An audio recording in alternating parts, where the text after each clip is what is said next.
comparing and contrasting.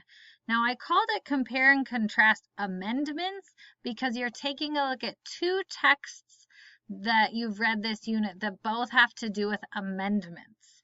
It's the passing an amendment from the first week and amendments that didn't pass from this week. Now, here are the page numbers.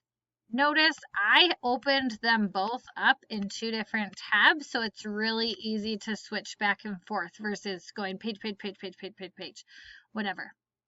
Also, notice that it says compare and contrast the first paragraphs. So you don't have to compare and contrast the whole thing. You can just focus on the first paragraph from each one. For example, this one talks about how 27 amendments have been approved and 6 have been rejected. And this first paragraph also talks about how 27 have been added and 6 were not approved.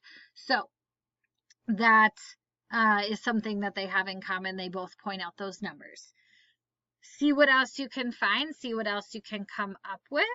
Just do your best, even if you can't quite fill up the whole Venn diagram. Because it's a should do and not a must do, I'll take a look at what you are able to come up with, simply for giving it a try, for using that smart brain of yours to give it a shot.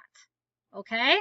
Not going to do a code word since this is not a must do, but good luck thinking about what the first paragraphs of these two texts have in common and what is different.